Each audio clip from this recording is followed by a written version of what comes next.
Pernikahan yang tak diinginkan. Bab 349. Jangan dulu bocorkan apapun ke siapapun di Indonesia. Termasuk ke papa dan ibu di Duba, juga keluarga Siva di kampung. Din memandangi adiknya dengan sorot tajam, tetapi tidak menolak. Justru dari sorot matanya, terlihat bahwa dia mengerti apa yang sedang dipertaruhkan. Cepat atau lambat mereka pasti akan tahu, ucap Din tenang. Tapi aku paham. Jika mereka tahu sekarang, apalagi Asa, dia akan menangis. Davian mengangguk pelan. Kalau berita ini sampai ke mereka sekarang, bisa hancur semuanya. Terutama Siva. Dia belum siap, Bang. Apalagi kalau paman dan bibinya tahu, bisa jadi guncangan kedua bagi mereka. Din memejamkan mata sejenak. Dia menarik napas panjang, lalu membukanya kembali dengan pandangan yang lebih tenang, meski tetap menyimpan bara. Aku janji. Untuk sementara, ini akan tetap jadi urusan kita. Tapi begitu waktunya tiba, aku gak akan diam. Davian tersenyum pahit. Aku tahu, Bang. Justru karena abang seorang pengacara, aku percaya. Aku butuh abang untuk tetap jernih. Bukan sebagai keluarga, tapi sebagai orang yang tahu cara menegakkan keadilan. Din mendekat, menepuk pundak adiknya dengan tatapan serius. Aku akan bantu Siva. Dengan apapun yang aku punya.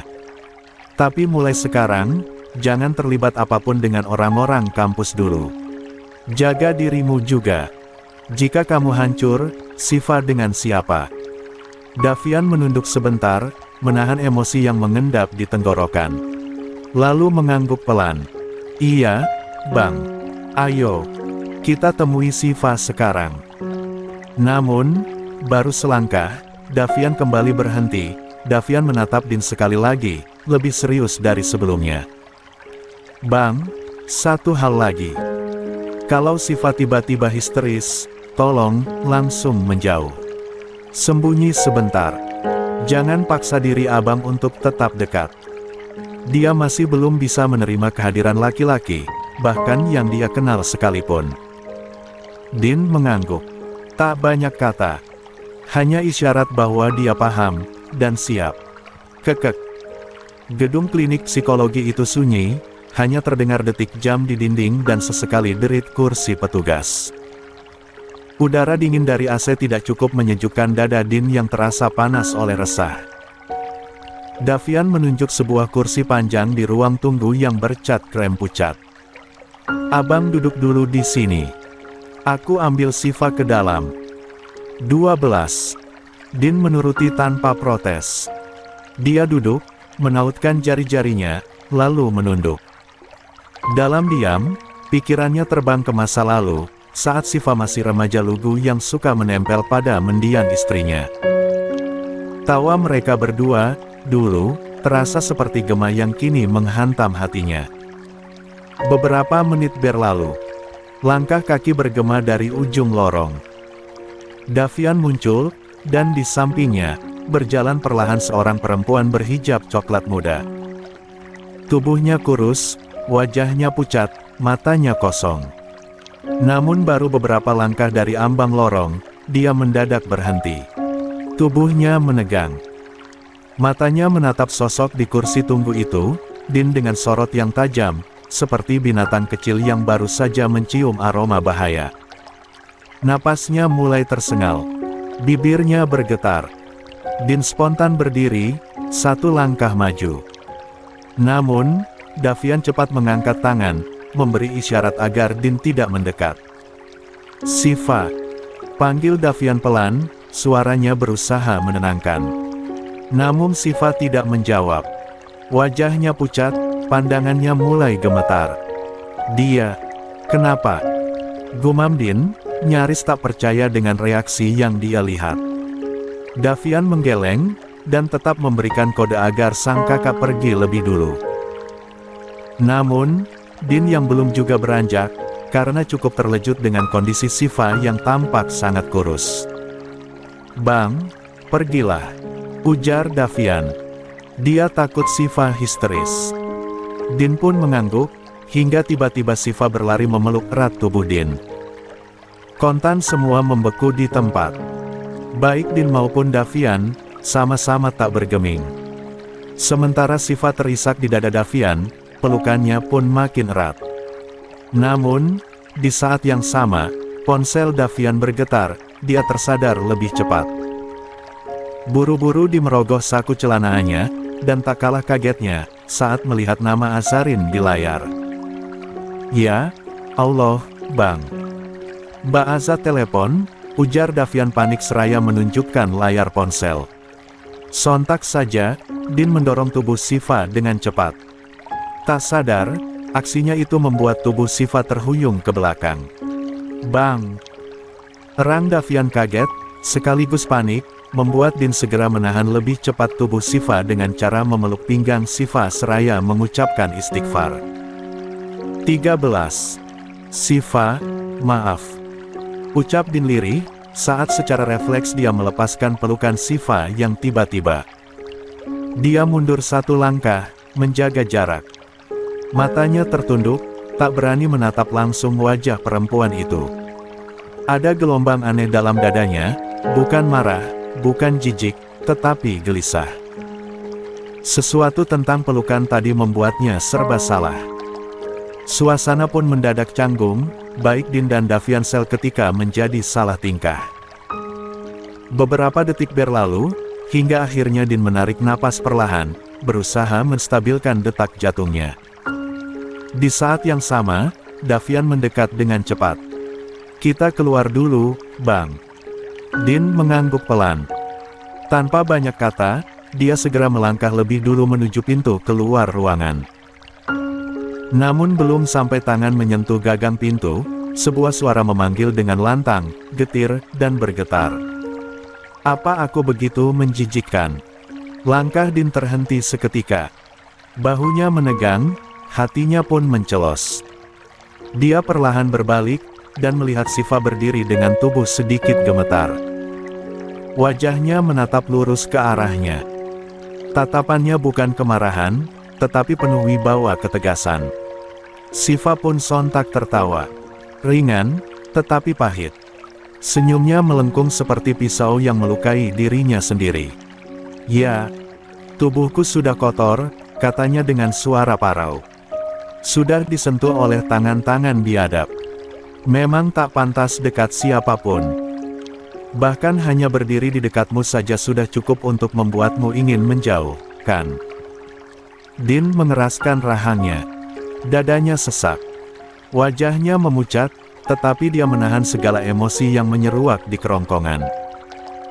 Dia tahu, kondisi Siva emosional belum stabil, dan mungkin dia akan memaklumi.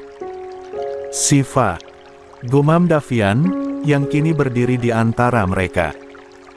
Pandangannya panik, tak tahu harus kemana berpaling, kepada wanita itu yang kini tampak hancur, atau kakak yang kini dituduh tanpa salah. Din akhirnya menatap Siva, perlahan dan cukup dalam. Tatapannya tetap tenang, meski matanya mulai memerah menahan gelegak emosi. "Bukan kamu yang kotor, Siva," ucap Din akhirnya. Suaranya rendah, berat, dan penuh ketegasan. "Kamu tidak pernah minta diperlakukan seperti itu. Kamu tidak bersalah." Siva menggeleng, air matanya mulai jatuh tanpa suara. Dia menunduk, menggenggam ujung bajunya dengan erat. Din melangkah setengah, masih menjaga jarak. "Aku bukan menjauh karena jijik, tapi karena aku menghormatimu. Karena aku tahu batas. Dan aku bukan mahrammu," lanjutnya dengan jujur. "Aku punya istri yang menungguku di rumah. Tapi lebih dari itu, aku ingin kamu tahu, kamu tetap Siva yang dulu. Adik dari wanita yang sangat aku cintai. Aku di sini bukan untuk menghakimi, tapi melindungi." Tak ingin suasana makin runyam, Davian buru-buru melangkah ke depan, mendekat, lalu menyela dengan nada tegas. "Ayo kita keluar," ucapnya menengahi, berusaha menurunkan ketegangan yang masih terasa menggantung di udara. Din menatap Siva sekali lagi, lalu mengangguk pelan. Dia menunduk sedikit, sebagai isyarat hormat dan 14. Pamit. Tanpa berkata-kata lagi, dia melangkah keluar lebih dulu dari ruangan itu. Begitu sampai di lorong, dia merogoh saku, mengeluarkan ponselnya. Baru kali ini dia sadar, sejak tiba di bandara, dia belum sempat menghubungi Azarin. Alih-alih menelepon sang istri, tadi dia justru langsung sibuk mencari tahu keberadaan menghubungi Davian, dan sekarang, deretan notifikasi di layar membuat hatinya semakin berat. Puluhan panggilan tak terjawab. Belasan pesan masuk. Nama cintaku Asa, mendominasi layar ponselnya. Matanya menyipit, dan baru sadar, ponselnya selama ini dalam mode senyap. Din mengusap wajah dengan satu tangan, napasnya pelan, dalam. Ada rasa bersalah yang menusuk. Dia tahu, Azarin pasti khawatir. Atau lebih dari itu, marah. Sementara itu, di dalam ruangan, Davian menoleh ke arah Siva. "Ayo," katanya pelan. Siva tidak menjawab, hanya menunduk dan mulai melangkah keluar dari ruangan terapi. Wajahnya masih muram, tetapi langkahnya kini lebih pelan dan tidak segemetar sebelumnya. Davian berjalan sejajar dengan Siva, tetapi tetap menjaga jarak aman, seperti yang selalu dia lakukan sejak dulu. Suaranya pelan, hampir seperti gumaman yang hanya ditujukan untuk mereka berdua. "Aku lihat tadi. Kamu gak takut saat bertemu Bang Din," ujarnya perlahan, sambil melirik gadis di sampingnya. "Berbeda banget sama saat kamu ketemu pegawai penginapan kemarin." Siva tersenyum tipis dan getir.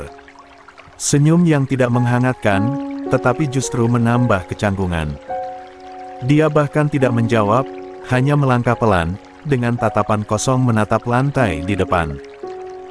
Davian menunggu beberapa detik, berharap ada respons. Namun, ketika tak ada, dia kembali bicara. Suaranya masih lembut, tetapi terdengar lebih jujur. "Aku bersyukur kalau kamu gak takut sama abangku. Setidaknya, beliau bisa bantu kamu dengan lebih mudah. Aku juga gak mungkin bisa nemenin kamu terus." Dia menghela napas, menatap ke depan. "Aku masih kuliah, Siv. Banyak banget tugas dan tanggungan yang harus aku kejar. Dan sekarang juga aku masih bolak-balik bantu ngawal putusan dari pemerintah soal para pelaku. Kalau ada Bang Din di sisimu, untuk sementara waktu kamu gak sendirian. Dia bisa jadi pelindung, secara hukum maupun secara manusia." Siva tak menoleh. Pandangannya terus tertuju pada lorong panjang yang mereka lewati. Langkah kakinya pelan, seperti orang yang berjalan dalam kabut. Melangkah, tetapi tak yakin kemana. Namun kali ini, meski tak menjawab dengan kata-kata, bahunya sedikit mengendur. Sebuah isyarat kecil bahwa kata-kata Davian mungkin dia simak, walau tak dibalas. Keheningan kembali menyelimuti mereka. Namun hanya sebentar, Davian kembali melirik ke arah Siva. Ada sesuatu yang terus mengganjal di benaknya. Sesuatu yang ingin dia pastikan, walau mungkin tak akan dijawab. "Terapi tadi, gimana?" tanyanya pelan, hampir ragu. "Kamu ngerasa ada dampaknya? Lebih baik? Atau justru tambah capek?" Siva tetap diam. Tidak ada anggukan, tidak ada gelengan. Hanya langkah yang tetap terjaga ritmenya. Davian menunduk sejenak, menyadari bahwa mungkin dia terlalu cepat berharap respons. Namun, dia tak menyerah. Nada suaranya tetap lembut, kini sedikit lebih hati-hati. "Perutmu masih sering mual?" tanyanya, kali ini lebih lirih. Langkah Siva tiba-tiba melambat. Wajahnya tetap lurus ke depan, tetapi alisnya sedikit berkerut. Sorot matanya menunjukkan sesuatu, entah terkejut, bingung, atau tak nyaman. Davian buru-buru menambahkan, "Maksudku, waktu itu Dokter Nashwa mengatakan, kamu sempat muntah waktu pagi." Aku cuma khawatir, kamu kurang istirahat. Siva tak menjawab, tetapi kali ini jemarinya meremas sedikit ujung lengan bajunya. Isyarat halus bahwa 15.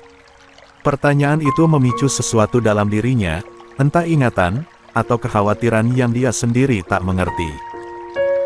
Davian langsung merasa bersalah, tetapi dia juga tahu ini harus dipantau. Ada hal-hal yang terlalu besar untuk terus disimpan sendiri, tetapi juga terlalu rapuh untuk diungkap terburu-buru. Kalau kamu gak siap ngomong sekarang, gak apa-apa. Aku gak maksa, Siv. Aku cuma pengen tahu kamu baik-baik aja. Sementara di luar ruangan, Din berdiri membelakangi pintu, sibuk membaca pesan-pesan Azarin yang berderet dengan nada cemas. Kamu di mana, Mas? Sudah mendarat, kan? Kenapa gak kabarin? Aku hubungi Davian. Tetapi gak diangkat juga. Mas, jangan bikin aku takut. Din menghela napas. Tak ada satupun kata balasan yang bisa dia kirim saat itu juga. Kepalanya dipenuhi terlalu banyak beban. Din buru-buru menekan nomor sang istri, seraya bertolak satu pinggang. Napasnya tertahan sejenak, menunggu Azarin mengangkat teleponnya. Namun selama beberapa saat menunggu, Azarin tak juga mengangkat. Sayang, maaf, gumamnya lirih. Dia pun berdiri bersandar di dinding luar klinik, satu tangan bertolak pinggang, satu lagi menggenggam ponsel. Matanya menatap ke kejauhan, tetapi pikirannya terpaku pada nama yang kini dia tekan di layar. Napasnya tertahan sejenak, menunggu. Pagi di Kairo masih sejuk, sekitar pukul 9 waktu Mesir. Namun, di Indonesia, tepatnya di Sukabumi, jam sudah menunjukkan sekitar pukul 14 siang, waktu yang biasanya Azarin sedang menidurkan Alina setelah pulang sekolah. Namun hingga beberapa detik berlalu, nada sambung masih terus berdenting di telinga. Dia menekan tombol ulang sambung. Kali ini, beberapa detik kemudian, suara lembut itu akhirnya terdengar. Assalamualaikum. Sapaan khas Azarin, pelan dan terdengar sedikit serak.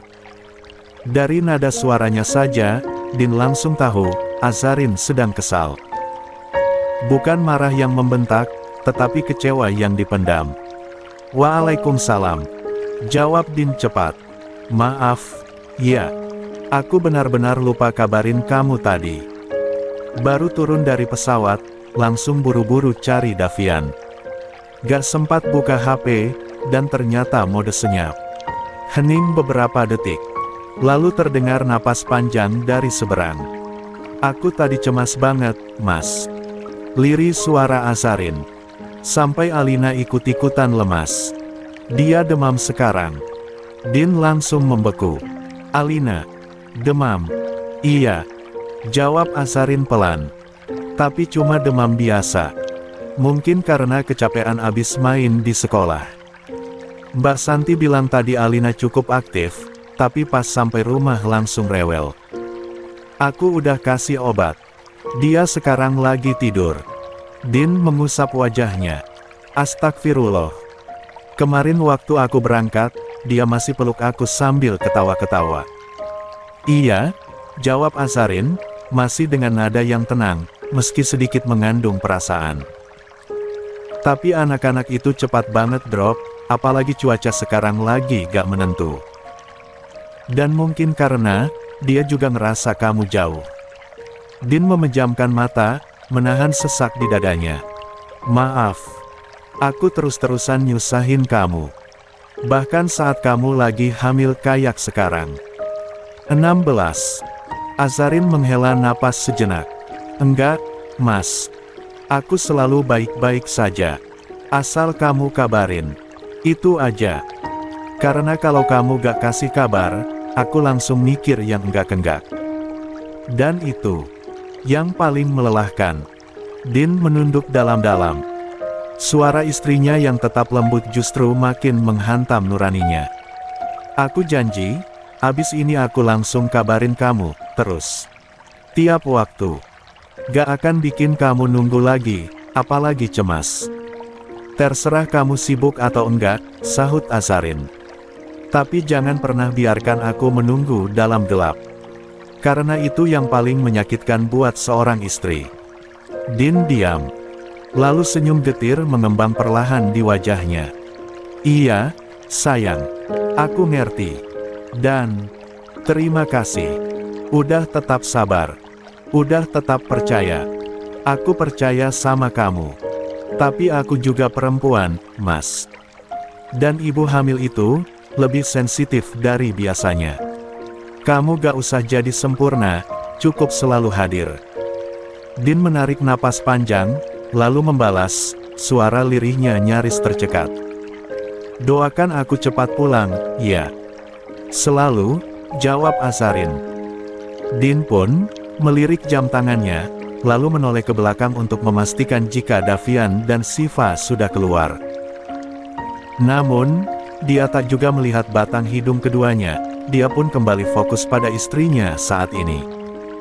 Mas. Suara Azarin kembali terdengar, lebih pelan dari sebelumnya. Aku kangen. Din terdiam. Tak ada kata yang langsung keluar. Hanya senyuman getir yang terbit di sudut bibirnya. Senyum yang bukan dari bahagia, melainkan dari rasa bersalah yang diam-diam menggigit dada. Aku kira kamu cuma pergi 1 atau 2 hari. Lanjut Azarin, lirih. Ternyata, makin hari aku makin gak tenang. Rasanya rumah ini kosong banget tanpa kamu. Din menatap ke langit Kairo yang cerah, tetapi dadanya mendung. Ucapan istrinya menamparkan lembut, seperti embusan angin yang menusuk perlahan ke kulit. Dia sebenarnya memang berniat kembali secepatnya. Bahkan sejak sebelum pesawat mendarat, dia sudah menghitung waktu.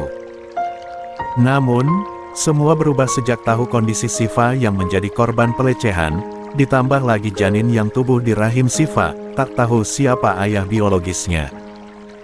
Kini dia terjebak antara dua tanggung jawab yang sama-sama besar.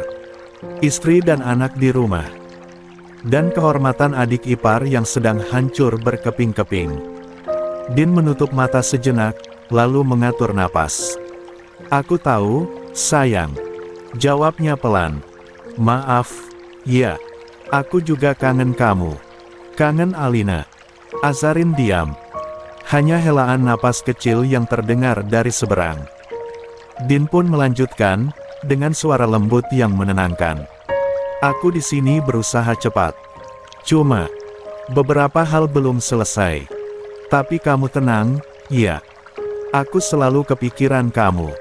Aku selalu berusaha buat tetap terhubung. Tak ada janji.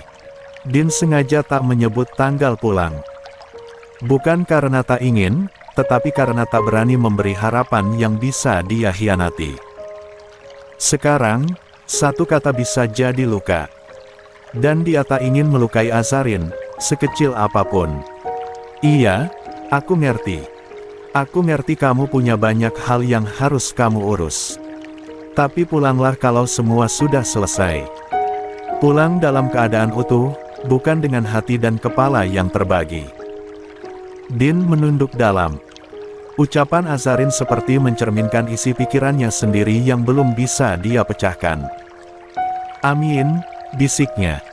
Doakan semuanya segera menemukan jalan. Dan doakan aku tetap kuat. Aku selalu doakan kamu, Mas, jawab Azarin pelan. Tapi jangan terlalu lama, ya, Alina tadi bangun malam nyariin kamu. 17. Din menelan ludah, menahan gejolak di dadanya. Iya, sayang. Insya Allah secepatnya. Tapi yang pasti, aku akan terus kasih kabar, setiap waktu. Azarin terdiam, tetapi Din tahu istrinya sedang bersedih. Kalau kamu tetap kasih kabar, aku kuat, bisik Azarin kemudian. Aku tunggu kamu pulang. Selalu. Panggilan berakhir dengan lirih salam dan debar tak berujung. Din menurunkan ponselnya perlahan, lalu mengembuskannya napas panjang. Wajahnya mendongak ke langit.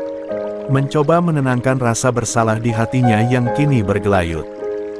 Namun, Tanpa disadari Din, dua pasang mata telah menyaksikan dan mendengar percakapannya sejak beberapa menit yang lalu.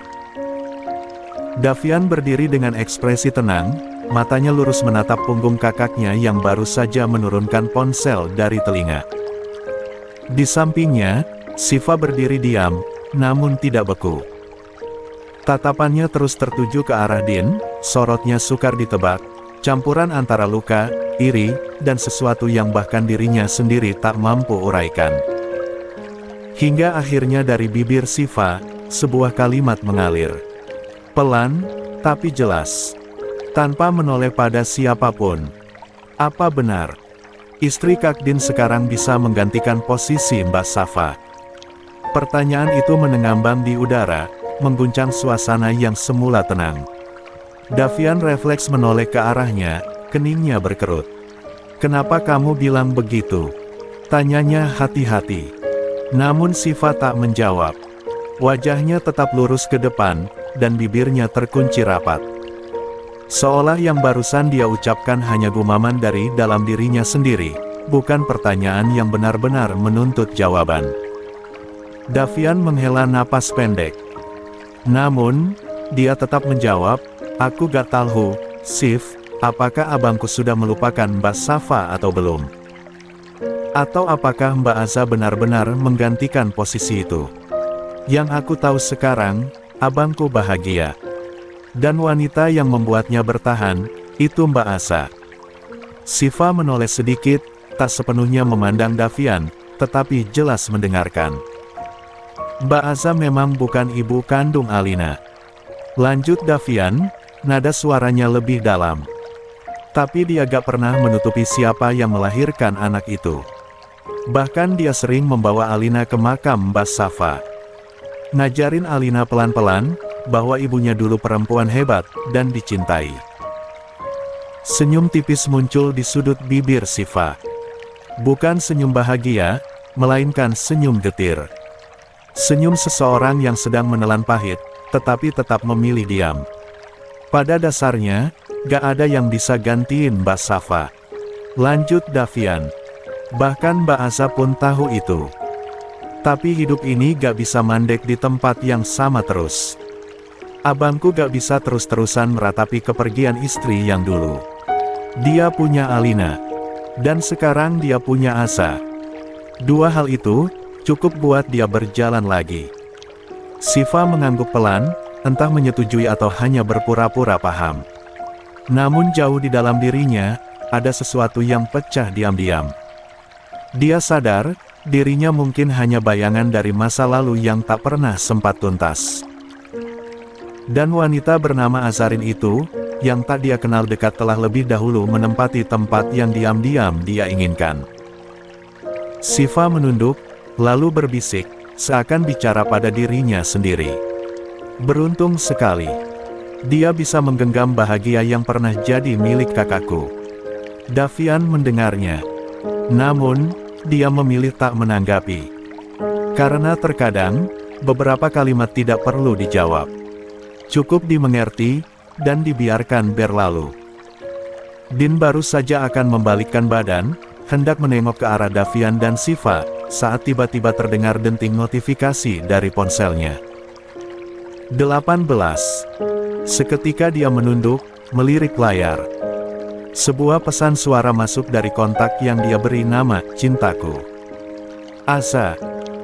Bibir Din mengembang, membentuk senyum hangat yang hanya bisa muncul bila menyangkut satu nama itu. Dengan pelan, dia menekan ikon play. Dari speaker kecil ponselnya, suara manja Azarin terdengar jelas. Mas, janji ya, jangan pernah lirik perempuan manapun. Apalagi di sana banyak perempuan cantik, bercadar pula. Awas aja kalau mas pulang-pulang bawa perempuan lain. Suara Azarin terdengar seperti anak kecil yang sedang merajuk lucu, lalu disusul kalimat yang membuat Din nyaris tertawa. Mas gak bakal lihat aku lagi. Sama Alina juga enggak. Kita akan pergi jauh. Din terkekeh kecil, menahan suara tawa yang nyaris pecah. Senyum di bibirnya meluas, ada hangat yang merayap di dadanya. Suara manja, riuh, dan cemburuan, adalah nada-nada kehidupan yang membuatnya bertahan sejauh ini. Namun tawa itu mendadak terhenti begitu matanya menangkap dua sosok berdiri tak jauh darinya. Davian dan Shiva. Keduanya tampak diam, tetapi jelas-jelas telah berada cukup lama untuk menyaksikan, dan mungkin mendengar sebagian kecil percakapan itu. Tatapan Shiva sulit dibaca, sementara Davian hanya menatap kakaknya tenang, tak berkata apa-apa. Din buru-buru meredam kembali ekspresi wajahnya. Senyumnya padam, digantikan ketenangan yang berusaha dia pulihkan. Dia mengangguk sekali ke arah Davian, lalu menunjuk ringan ke arah jalan keluar dari klinik. Sebuah isyarat halus, jika dia sudah selesai berbicara di telepon dan mereka bisa melanjutkan perjalanan kali ini. Davian membalas anggukan itu, lalu mengulurkan tangan ke depan, sebagai tanda untuk Shiva melangkah lebih dulu. Shiva menunduk, tidak menanggapi, namun mulai berjalan perlahan di sisi Davian. Sementara Din menyelipkan kembali ponselnya ke saku, dan melangkah mengikuti mereka dari belakang. Langkahnya mantap, tetapi hatinya terasa kembali berat. Karean hari ini dia akan fokus menyelesaikan masalah Shiva, sebelum kembali ke Indonesia. Bukan saja karena Shiva mantan adik iparnya, tetapi dia mengingat permintaan paman Shiva, terakhir kali dia bertemu saat ke Semarang 2 minggu yang lalu saat menyambangi makan Safa. Saya percaya sama keluarga Nakdin, jika Shiva akan baik-baik saja di sana. Walaupun jujur, perasaan saya selalu tidak enak. Saya hanya mohon, Nakdin untuk membantu menjaga Shiva. Hanya dia sisa keturunan adik saya, ujar paman Shiva lirih. Itulah yang membuat Din berat hati melepas tangan soal kasus Syaf saat ini. Setidaknya dia bisa membantu persoalan hukum agar pelaku bisa mendapatkan hukum yang setimpal. Di dalam taksi, suasana hening menggantung. Hanya suara jalanan kota Kairo yang ramai di luar jendela, sesekali diselingi bunyi klakson yang khas. Din duduk di kursi depan, tepat di samping sopir, matanya sesekali melirik ke ponsel yang baru sempat ia sentuh lagi. Jarinya lincah mengetik balasan-balasan untuk Azarin, ucapan maaf, penjelasan, dan janji kecil bahwa dia akan terus memberi kabar mulai sekarang. Sementara itu, di kursi belakang, Davian duduk di sisi kanan, dan Shiva di kiri. Di antara mereka ada ruang kosong. Davian memang terus menjaga jarak dengan Shiva, sampai dia resmi menikahi wanita di sampingnya. Mobil pun melaju menuju rumah sewa yang akan ditinggali Shiva. Sepanjang perjalanan, tak ada satupun dari mereka yang membuka percakapan. Hanya suara alunan musik berbahasa Arab yang diputar oleh snak sopir. Begitu mereka tiba, pemandangan sebuah rumah sederhana menyambut di balik pagar besi kecil berwarna 19. Putih Gading. Halamannya ditumbuhi beberapa tanaman hias dan pohon kecil yang membuat suasana terasa sejuk. Dindingnya krem pucat, dan jendela kayu berlapis tirai tipis.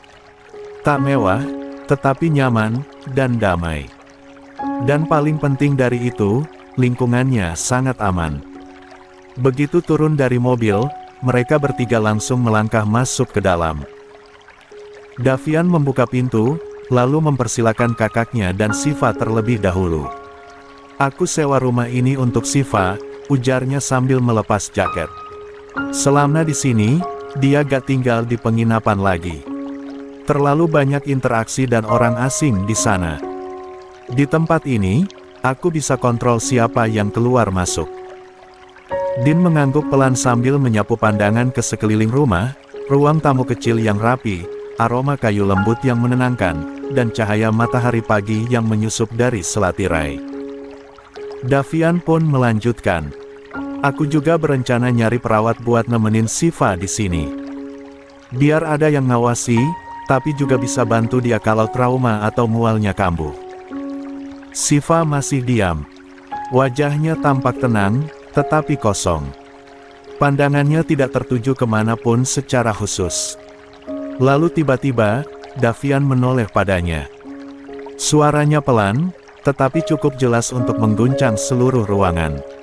"Siva, aku masih nunggu jawabanmu." Din yang baru saja duduk di ujung sofa, sontak menghentikan aktivitasnya membaca pesan.